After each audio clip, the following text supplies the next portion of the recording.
জীবনের প্রথম রুটি বানালাম, এত যে পারফেক্টভাবে হবে কখনোই ভাবতে পারিনি, এবং খুবই সহজে যে এত সুন্দর একটা রুটি হবে বুঝতে পারিনি। তো কিভাবে তৈরি করেছি, প্রথমে আমি একটা গামলায় এই যে মেজারমেন্ট কাপ, সে কাপ দিয়ে 1 কাপ পানি নিয়েছি,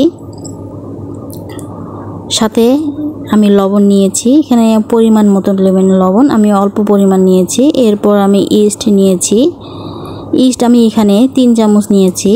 এটা হচ্ছে ময়দা যতটুকু 1 কাপ নেবেন, ইস্টও 1 চামচ নিতে হবে। এরপর আমি গুঁড়ো দুধ নিয়েছি 1 চামচ, চিনি নিয়েছি 1/3। এরপর সবগুলো একসাথে ভালো করে মিক্সড করে নিয়ে এরপর আমি ময়দা দিব। যেহেতু আমি ইস্ট 3 চামচ নিয়েছি, তাই ময়দা আমি এখানে বড় 1 কাপ দিয়ে 3 কাপ নিয়েছি ময়দা। তো প্রথমে আমি 2.5 কাপ ময়দা দিয়ে ভালো করে মিক্সড করে নিয়ে বাকি ময়দাটুকু দিয়ে নিয়েছি।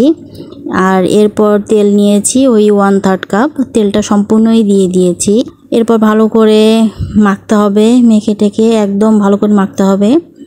আর তেল দেওয়ার কারণে এটা হাতে লাগে না, এই যে একদম ফিক্সড হয়ে যায়।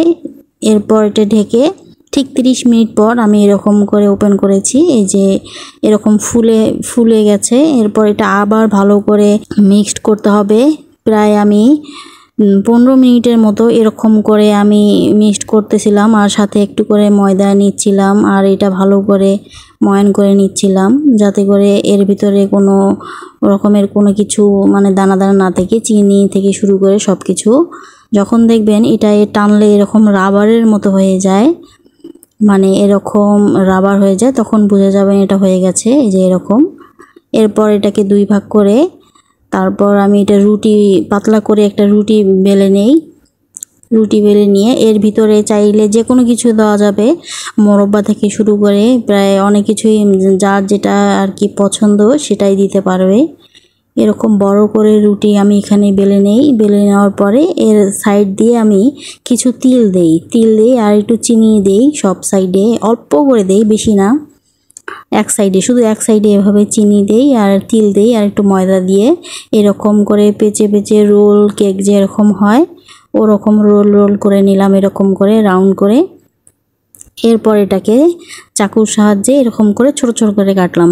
ভিতরে যদি মোরব্বা লাল কালারের দেয়া হয় তাহলে আর দেখতেও সুন্দর দেখা যায়। এরপর একটা ট্রে থাকে, সেই ট্রেতে তেল দিয়ে আমি এগুলো সাজিয়ে দেব গোল গোল করে। যদিও এটা সুন্দরভাবে গোল হয়নি, তবুও আমি গোল গোল করে দিয়েছি। গোল গোল করে দেওয়ার পরে এটা ওভেনে দিয়ে দেব। তার আগে আমি এটা 40 মিনিটের মতো ঢেকে রেখেছিলাম। গোল গোল করে তৈরি করার পরে 40 মিনিট পর আমি এটা বের করে ওভেনে দিয়ে দিলাম 180 ডিগ্রি সেলসিয়াসে 20 মিনিটের মতো। এই তো হয়ে গেল, একদম পারফেক্ট হয়েছে। সবাইকে দেখি সবাই উপরে ডিম দেয়, কিন্তু আমি ডিম কিচ্ছুই দেইনি, এটা ওভেনের মাঝখানে রেখে দিয়েছি। উপরটা একদম সুন্দর লাল হয়ে গেছে আর নিচেরটাও একদম পোড়া পোড়া হয়ে গেছে, ভাবতে পাইনি যে এত সুন্দর হবে।